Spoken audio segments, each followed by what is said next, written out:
anos. 30 anos, começou maravilhoso com uma festa surpresa que a minha mãe e minha irmã fizeram, linda, dos anos 60.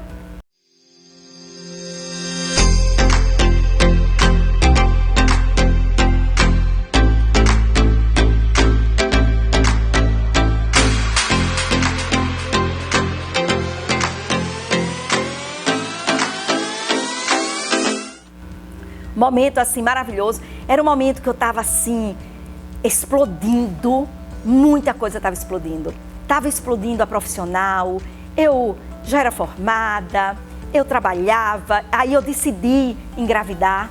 Renato tanto me azucrinou o juízo que eu decidi, e eu disse, bom, vou querer. Aí vem os 32 anos, minha segunda gravidez, tão esperada, e uma gravidez que foi assim, foi muito, muito maravilhosa. Porque foi noutra fase, eu já estava bem estabelecida profissionalmente, tinha meu consultório, era psicóloga e atendia, porque eu fui muito ousada, terminei a faculdade num dia, no outro dia já tinha a minha sala de consultório para atender, tinha uma cliente só. Uma cliente, a cliente que uma cliente que eu atendia na clínica, no estágio, e ela me acompanhou, né? Então, já aos 32 anos, já estava formada, já era psicóloga há muito tempo, já tinha uma renda estabelecida, já me sentia assim, dona da minha vida. Como eu engravidei, ganhei de presente essa casa dos meus pais, porque eu precisava de uma casa maior, porque ia ter um segundo filho, e foi muito bacana sair do apartamento, vir para uma casa, fazer a reforma, Ricardo fazer o projeto que a gente queria, então foi muito gostoso isso. E aí vem a gravidez, Renato assim, êxtase, quando eu tive, né, o beta-HCG positivo, foi uma festa, então quem será? Eu lembro que antes, mais ou menos, quando eu estava na 12ª semana, a gente viajou para Disney e fomos fazer o enxoval, não sabia qual era o sexo, então compramos tudo unissex, porque a gente não sabia se ia ser o menino ou a menina. E aí, Renato, ele tomou a frente de tudo, porque o irmão ou a irmã era dele, ele sentia era uma posse dele, porque foi graças a ele que os pais decidiram finalmente aceitar o segundo filho, né? Então ele se sentia o maioral. E aí ele participou de tudo, etc e tal, aí uma gravidez muito gostosa, muito prazerosa, eu mais madura, curtindo, quis encontrar uma enfermeira que pudesse me ajudar, porque eu queria continuar trabalhando, eu trabalhava muito e não podia parar. Nessa época eu já estava muito envolvida, eu já dava palestra, eu já viajava para fora, eu dava cursos de formação aqui em Maceió. Então a minha vida profissional ela era muito, mas muito assim, cheia, repleta de atividades. E aí fui numa agência e encontrei, eu digo que essa pessoa é uma pessoa maravilhosa, é de Leusa Leite, mãe Dil, tanto que minha filha depois a intitulou de mãe, e para mim é uma grande honra, um grande orgulho, é um prazer muito grande. Então Dil veio para minha casa para passar 3 meses e ela passou 8 anos cuidando da minha filha. Então quando Gabi veio em outra fase, uma fase muito, mas muito prazerosa. Aquela gravidez foi muito gostosa, muito curtida. E quando Gabi nasceu, e aí, quando eu fui fazer ultrassom, e aí nesse momento eu queria saber, Renato queria saber o que era finalmente, porque ele queria escolher.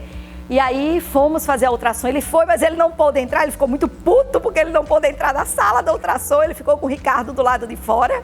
Tá? Mas aí depois, quando ele soube que era uma menina, ele ficou assim, em êxtase. E aí ele decidiu escolher o nome da irmã, e ele disse, mãe, a irmã é minha, então eu que vou escolher o nome da minha irmã. E eu disse, tá certo, filho, então é você que vai escolher. E aí ele começou a pensar muito, quando chegou um dia em Paripoeira, a gente estava todo mundo no terraço, ele disse, mãe, já sei o nome da minha irmã, vai ser Gabriela.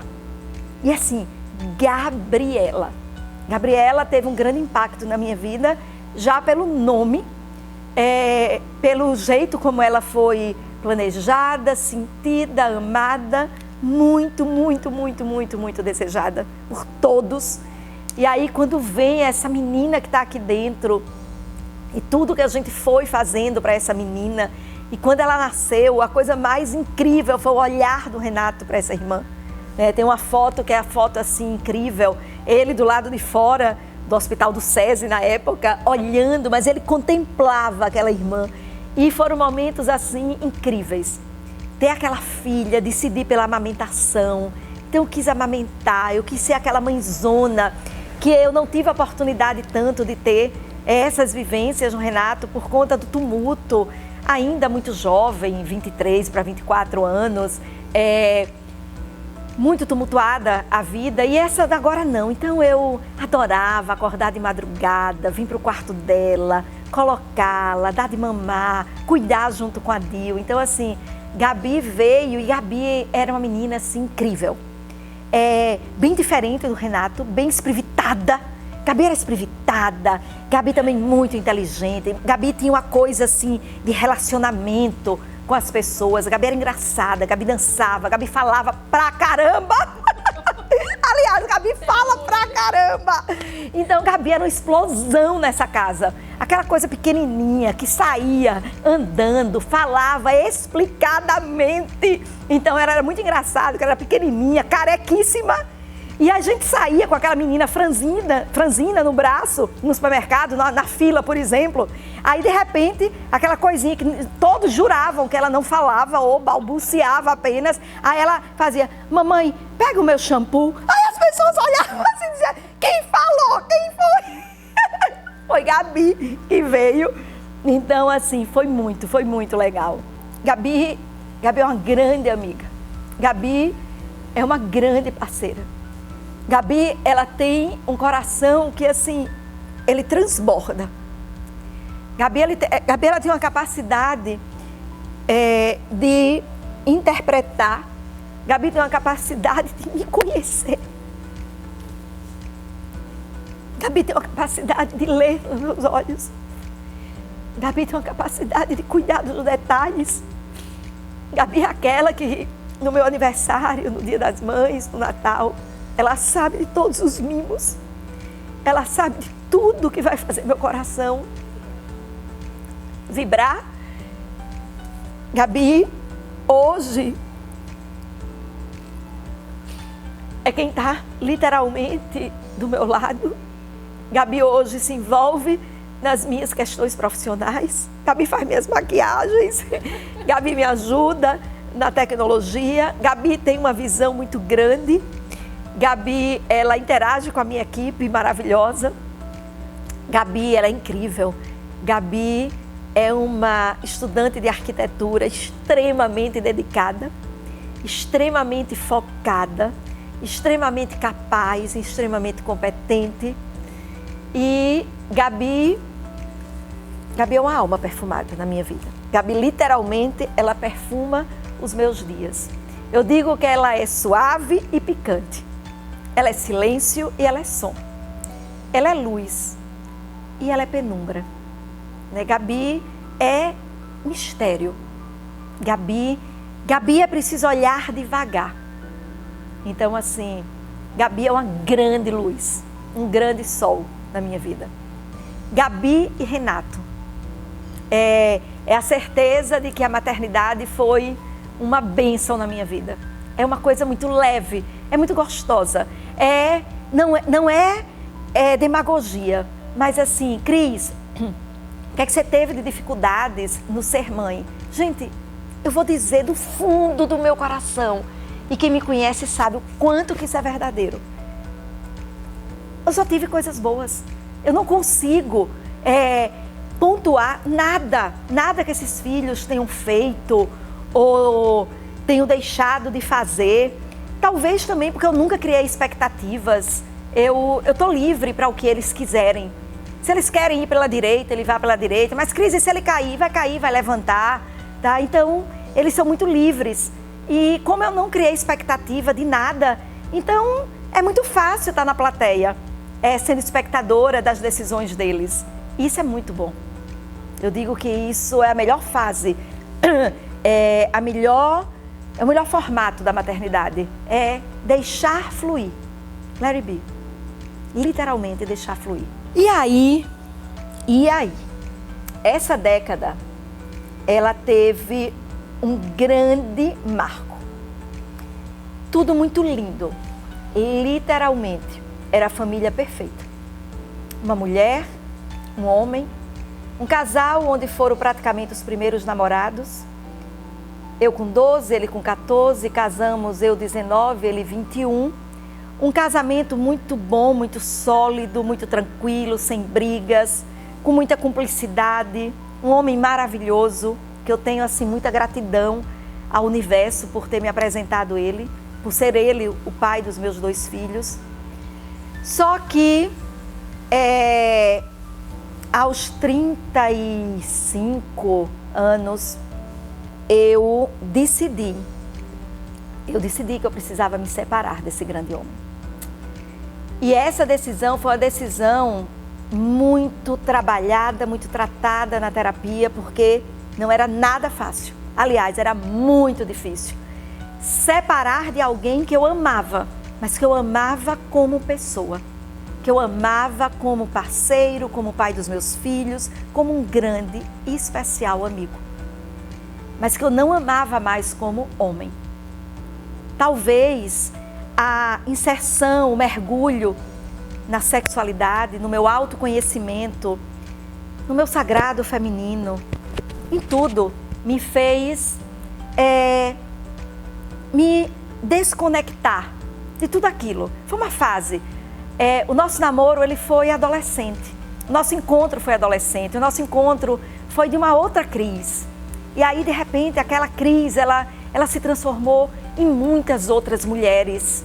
Foram muitos processos vividos e sentidos e muitos vazios que gritavam e muitas outras questões. Poucas pessoas conseguiam entender a minha fala. Poucas pessoas. Mas essas poucas pessoas que entenderam eram grandes pessoas. E aí, eu decidi que eu tinha que separar. Mas eu acreditava que era uma separação diferente. Eu não estava acabando com a família. Porque eu sempre tive a ideia de que se a gente se amava muito, se a gente se respeitava, se tinha muito carinho, podia continuar tudo. A família, nós 4, só que no outro formato. Eu sempre acreditei em formatos diferentes. E não precisava ser igual para ser bom. E aí nós nos separamos da forma assim mais atípica, mais irreverente. Amigos, sem brigas, sem discussões, com conversa, com diálogo, com entendimento. E foi aceito, menos pela minha mãe. A parte mais difícil da separação não foi o Ricardo, o rico, não foi o Renato, com 17 anos. Com 11, com 12, eu tinha 35, sei lá. Renato estava na adolescência. Então, a questão não foi Gabi, foi a minha mãe. Minha mãe tinha, nesse casamento, o ideal do casamento. Primeiro que para ela, casamento era para a vida toda. E Ricardo era um filho. Depois eu disse, mãe, o problema foi esse. O rico virou teu filho, virou meu irmão. Então, a conjugalidade virou irmandade. E aí ela deu muito trabalho. Minha mãe me deu muito trabalho. E teve uma criaturinha minúscula que chegou, se impôs e deu um basta nessa avó, que foi Renato. Ela, em pleno surto, assim, de muita tristeza, como que eu fiz isso? Ela chegou a dizer, minha filha, você matou parte do meu coração, como é que você vai se separar? Uma família linda, tudo construído. E para mim era difícil. Não era fácil para mim aquela decisão, era muito difícil aquela decisão, mas eu precisava daquela decisão. E aí Renato olhou para minha mãe e disse, vó, quem mais está sofrendo com tudo isso sou eu. Eu não queria que meus pais se separassem, mas eu aceito que eles se separem. A minha mãe, ela pode fazer a vida dela diferente. Ela não ama mais o meu pai como homem. E o meu pai, ele vai superar isso. Tem eu, tem a minha irmã. Eles merecem e eles vão ser felizes. Então, vó, para com isso. Apoie, como eu estou apoiando a minha mãe. Apoie a sua filha. E assim, esse momento foi incrível. Eu não assisti esse momento. Esse momento foi assistido por uma grande tia maravilhosa, uma grande mãe, mãe Lore. E foi exatamente assim. E depois disso, mamãe foi se restabelecendo. Eu também não a julgo. Para ela era muito difícil, né? Ela sempre construiu tudo tão perfeito. O casamento daquela filha era tão perfeito, era tudo tão lindo. E aí, mas veio uma separação leve, uma separação tranquila. Onde eu e Ricardo sempre tivemos conexão, sempre estivemos juntos na educação dos nossos filhos. Ele sempre me apoiava muito, ele confiava muito em mim, assim como eu confiava muito nele. Então, foi tudo muito tranquilo. Renato teve um período que escolheu ir morar com o pai. Eu achei fantástico isso. E aí a gente viveu um outro preconceito, como as pessoas, elas vêm e fazem, como assim? Renato foi morar com o pai? Ele brigou com você, Cris? Ele não está aceitando porque você separou? Eu disse, não, gente. Quando a gente se separa, os nossos filhos, eles têm essa capacidade de ir e vir. E simplesmente ele quer ter essa experiência. E foi muito bom para a vida do Renato, para a masculinidade dele, para a autonomia dele. Foi morar no apartamento com o pai até o Ricardo casar. Então, assim, depois ele voltou porque ele quis. Então foi tudo. Esse ir e vir foi muito fácil, foi muito leve, foi extremamente tranquilo. E aí, depois dessa separação, algum tempo depois, eu me apaixonei. Eu digo que eu sou uma mulher que eu vim nesse mundo para ser feliz, né? E para viver grandes relacionamentos. E eu sou muito honrada por tudo que aconteceu na minha vida. E aí eu tive o meu segundo casamento. Ele teve uma duração curta. Ele teve muito a ver com a minha descoberta da minha sexualidade, da minha feminilidade. Foi algo bem diferente que eu vivi e foi muito importante. Sou muito grata a ele ter entrado na minha história e principalmente a bagagem familiar que esse segundo relacionamento me trouxe. Então, assim, eu tive a felicidade de entrar numa família incrível, linda, e que nós fizemos laços assim maravilhosos que são muito, muito fortes até hoje. Então, eu digo que tudo acontece na vida por uma razão. E foi um outro momento onde eu desafiei minha mãe. Né? Minha mãe, ela teve muita dificuldade de aceitar o meu segundo casamento e ela teve dificuldade de enfrentar a separação depois do segundo casamento, que ela não aceitou pelas razões dela, e eu tive que me posicionar, e isso também foi muito importante para mim, porque isso, não que eu fosse enfrentar, o meu desejo não era enfrentar, mas o meu desejo era me empoderar. Eu estava nesse processo muito forte de empoderamento. Eu estava próximo dos meus 40 anos. Foi nesse período que eu escrevi o meu primeiro livro. E o primeiro livro tem tudo a ver com esse momento, faxina sexual, jogando os entulhos na lixeira. Eu vivia literalmente isso. Eu vivia uma grande faxina na minha vida. E se eu estava nessa faxina, eu tinha que me desfazer de emoções, de sentimentos, de coisas, dizer adeus ou dizer um basta em algumas relações, agregar outras. Então, assim, eu fiz as minhas escolhas. E eu me senti muito feliz por tê-las feito. E depois, tudo se apaziguou, né? Mas, como estava escrito, e nessa época eu estava assim, disparada na minha carreira de palestrante, eu viajava muito, eu dava muitas palestras fora, e teve um evento assim, incrível aqui em Maceió, em outubro de 2006, que foi uma palestra que eu dei para encerrar um evento de enfermagem, 1.200 pessoas no centro de convenções, e eu dei uma palestra sobre um tema, um espetáculo chamado Felicidade Sexual, e foi assim explosivo, foi muito bacana, foi até num dia muito difícil. Nesse dia da palestra, um tio muito querido tinha falecido, muito querido, irmão do meu pai, que eu tinha acompanhado todo o processo patológico dele, e eu tinha que dar uma palestra show, eu tinha que estar assim, explodindo e eu estava muito triste. Eu estava com o coração literalmente assim, despedaçado.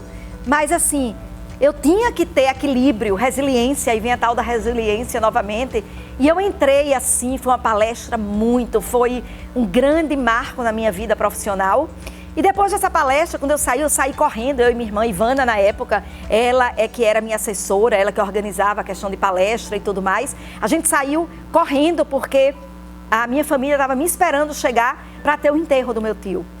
E eu que ia dar o discurso, que eu sempre gosto de falar, então estavam me esperando. E aí eu fui assim, parada por uma mulher maravilhosa, um anjo que eu amo, a Alessandra, se ela estiver escutando, capixaba, e ela disse, doutora, eu adorei a sua palestra, eu queria falar com a senhora, que eu queria levá-la próximo ano para o Espírito Santo. Aí eita, me desculpe, como é seu nome? Ela, Alessandra, desculpa, eu não posso lhe dar atenção agora, eu tô indo para o enterro do meu tio, eu tô super apressada, você não sabe como eu tô aqui. E agora? Depois a gente somos grandes amigas, e ela disse, Cris, eu imaginei que você era meu boçal, e ainda matou o tio. Para não falar comigo, nunca na galáxia Cris ia fazer isso. E aí a Ivana deu um cartão para ela e a gente foi embora. E logo em seguida, na semana seguinte, a Ivana já recebe um e-mail lá do Corém, né, do Conselho Regional lá de Enfermagem do Espírito Santo, para me contratar para o ano seguinte, para em maio eu ir dar uma palestra. Gente, isso era o universo fazendo as suas mágicas, né, jogando o seu pó mágico em cima de mim. E aí, eu lembro que eu disse para a Ivana disse, o Espírito Santo quer levar. E eu disse, Espírito Santo? A gente nem ouve falar nesse estado. Vitória, a gente nem ouve. Ai, quero não. E a Ivana disse, tá, então eu vou mandar tudo, mas se eles quiserem, você vai. Aí eu, tá bom, porque a Ivana é mandona, gente. Quem conhece sabe, autoritária, a bichinha, tá? E ela, como minha assessora, ela mandava em mim. Então, aí ela veio pra mim e disse, já fechei, já assinei o contrato e você, em maio de 2006, você vai dar a palestra lá. Eu, tá certo. Isso era outubro, né? Outubro pra maio, ainda falta tanto tempo. Tá, ok, passou. Isso já estava nos pródomos dos meus 40 anos. E eu lembro de um fato, assim, bem bacana. Gente, eu sou muito mística também, eu sou muito ligada às mensagens, aos sinais. E aí, eu estava perto dos 40 anos, né? E décadas assim são bem relevantes para mim. Meus 30 foi muito importante, né? Foram anos de grandes decisões, década de grandes decisões e acontecimentos. Aí vinha meus 40 anos e eu estava assim muito animada para os 40. Poxa, 40 anos, uau! E aí tinha uma artista plástica maravilhosa que ela fazia mandalas e eu pedi para ela fazer uma mandala gigante para botar no meu consultório. E aí ela disse, Cris, você quer o que na mandala? Eu disse, eu quero borboletas e eu quero flores. E era borboleta, sim, e eu quero a borboleta central da minha mandala, bem grande, porque sou eu. Porque esses meus 40 anos, ele vai vir com grandes metamorfoses. Aí ela, é? Ok. Aí depois ela liga pra mim, Cris, eu viajei não sei pra onde, trouxe pó de ouro, posso botar pó de ouro na borboleta central? Vai crescer tanto. Eu, bote, minha filha, bote muito pó de ouro. Gente, eu adoro um dourado. Quem me conhece sabe, eu sou da luz do dia, eu sou regida à luz do sol. Quando o sol se põe, a Cris já quer se pôr. Então, eu disse, lasca dourado aí. Então, essa mandala, quando eu olhei aquela mandala no meu consultório, eu me lembro muito, ela é bem colorida como eu. Ela parece até essa roupa que eu tô vestida agora que eu tô vendo. Então, eu disse, meus 40 anos vai vir assim com muita luz, com muita mudança, com muita coisa boa. E aí, literalmente, cuidado, né, Lala? Se tu pede ao universo, se prepara que tu vai receber. Então, é isso que literalmente acontece. E aí, lá vai eu, nos meus pródomos dos 40 anos, para o Espírito Santo dar essa palestra. E aí, o que é que acontece? Eu conheço o terceiro amor da minha vida, porque eu sou uma mulher de amores, né? Então, assim, os 3 homens que passaram pela minha vida passaram por uma razão muito especial. E eu digo que, assim, eu os escolhi. Eu escolhi esses 3 homens.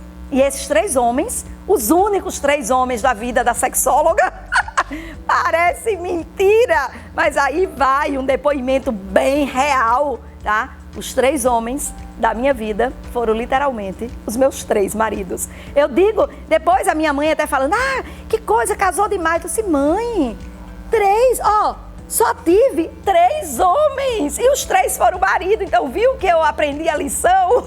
Então eu brincava com ela com isso. E aí foi quando eu fui para o Espírito Santo e tive essa, assim, paixão à primeira vista. Conheci o Mi, que é hoje meu parceiro de vida, meu parceiro também de atividades profissionais. E assim, foi um momento inusitado. Foi literalmente a primeira vez que a Cris conheceu um homem, se interessou por esse homem e se permitiu ficar com esse homem. E foi uma noite assim incrível, maravilhosa. Uma noite que eu jurava que era só aquela noite, foi a minha primeira experiência daquele jeito e eu ia embora para Maceió e aquilo ia acabar. Aquilo, sei lá, aquilo é o que tantas de minhas clientes já falaram em terapia, tantas amigas viviam e a Cris estava vivendo aquilo. Tá? Então, eu vim embora com isso, só que isso ficou. E aí, nos meus 40 anos, exatamente na minha festa de 40 anos, que eu fiz uma festa organizada por mim, bem simples, só com os grandes amigos, no salão de festa da casa da minha irmã aqui do lado, que é o grande salão de festa da gente. E aí, ele chegou exatamente 2 dias antes da minha festa de aniversário. Mas ele não veio para a minha festa de aniversário. Ele veio para morar comigo. Porque foi uma coisa assim, abrupta. Nos conhecemos em maio, em julho, ele veio morar em Maceió. Nos vimos ao todo 13 vezes, tá? E decidimos sem medos. Isso é que eu acho assim, tem horas que a gente para ficar conversando, eu e ele, que a gente adora assim, reviver a nossa história. E aí a gente pergunta, quando foi mesmo que nós decidimos que você viria? E a gente não lembra exatamente como foi, porque tudo fluiu. Sabe o Let It Be? Deixa fluir. Eu acho que a minha vida ficou muito nisso, deixa fluir. E de repente ele veio. E, Cris, seus filhos, você tem um filho adolescente. Pronto, o Renato estava, acho que mais ou menos com 17 anos. Quando eu disse pro Nato, ele olhou para mim, aí lá vê esse menino, ele é muito, muito, muito foda. Aí ele olhou nos meus olhos, ele fez, mãe, eu não conheço o Hamilton, mas eu conheço você. Então, se você está escolhendo, você sabe o que você quer. E se você desistir dessa escolha, você vai saber também o que fazer. Então, traga. E Gabi é uma bruxinha muito engraçada. Quando eu disse a Gabi que eu estava namorando, eu conheci um cara legal. Aí ela fez, tá, mãe, então eu quero 2 coisas desse cara. Que ele seja bonito. Gabi, viu? Gabi tem o quê? 8 anos, 7 para 8 anos. Eu quero que ele seja bonito. Ah, mãe, eu quero também uma coisa. Eu quero que ele tenha uma filha. Pelo menos uma filha assim, um pouquinho mais velha do que eu, para ser minha irmã do coração. Aí eu não tinha dito para Gabi que esse homem, ele é lindo. Que ele é lindo. E ele tinha uma filha, Juju, minha linda, linda, linda, linda. E assim, amada, enteada. E ela tinha exatamente 1 ano e meio mais que a Gabi. Eu disse, meu Deus. Eu olhei pra Gabi assim, não falei nada ainda, porque eu só tava assim, ajeitando, né? E aí depois, quando eu falei pra Gabi, ela ficou louca, enlouquecida com essa irmã. Já fizeram cartas uma pra outra, sem nem se conhecerem, porque aí o Mi veio em julho, né? Exatamente para os meus 40 anos, tanto que como eu tava recém-separada, né? Porque foi assim, bem um perto do outro. Eu separei do meu 2º casamento e aí o universo me deu de presente. Gente, aí eu tenho que, parêntese, tá? Como eu acredito em tudo, minha mãe tinha feito uma promessa para o Divino Espírito Santo. E eu vou para o Espírito Santo. E eu conheço Hamilton em Vitória. Foi uma vitória, não é verdade? Eu digo, mãe, eu conheci o Mi, foi a sua energia. Foi a sua promessa para o Divino Espírito Santo. Então, quando ele veio para morar aqui comigo, exatamente na minha festa de 40 anos, eu apresentei, a mamãe fazia, mas pelo amor de Deus, não apresente ele como namorado não, porque você mal se separou do seu 2º relacionamento. Eu disse, mãe, as coisas acontecem. E o tempo assim, a gente não tem domínio do tempo. Você fez uma promessa pro Divino Espírito Santo. Lá vou eu pro Divino Espírito Santo. Chego lá, conheço-me. Ocorre assim uma química absurda, incrível. Um negócio assim, quando um olha para a cara do outro. Então tem uma música assim que é a cara desse nosso encontro, que eu acho que o nome é Me Apaixonei, de Eduardo Costa, tá? Que a gente adora. Então, literalmente, quando eu te vi, foi uma coisa assim que deu um match, né? Deu um match e foi incrível. E aí ele vem. E é assim que eu termino essa década dos meus 40 anos. Quem é esse cara? Esse cara é um grande amor da minha vida. Esse cara é o cara que reúne assim muita coisa. Ele reúne, ele abraça a Cris na sua totalidade. Ele abraça a Cris pessoa. Quando ele entende, ele mergulha nesse universo da Cris. Nesse universo, imaginem um homem muito corajoso. Eu admiro pra cacete essa coragem dele. Porque ele literalmente, ele largou tudo. Inclusive uma filha muito, muito próxima dele. Para vir morar numa cidade que ele nunca tinha vindo, sequer para passear. Para entrar na vida de uma mulher que, aí teria que ser outro vídeo, tá? Que era o oposto de tudo que ele tinha de experiências e de scripts. Uma mulher que já tinha uma vida andando numa velocidade assim, muito, muito, muito, muito grande. E ele entrar nisso tudo, nesse universo familiar, nessa família, nesses filhos, e ele foi assim entrando, e ele entrou tão bem que ele permanece, e fizemos esse ano 14 anos que estamos juntos. E aí eu digo, se nós não tivéssemos tido coragem de acreditarmos no nosso amor, nesse encontro louco que o universo, ele programou, nós não estaríamos aqui e agora contando tudo isso. Então esse é um homem que abraça a mulher Cris e a mulher Cris. Cris Comi é uma grande parceria. Dar aula, capacitar pessoas, propagar o estudo da sexualidade, ir morar com a madrasta, e a madrasta arquetipicamente tem tanto, né, esse estigma da mãe má. Eu disse, então tu vai morar em Nova York. Aí ele olhou assim para mim espantado, como assim? E foi uma década que o final dela foi um final bem tenso.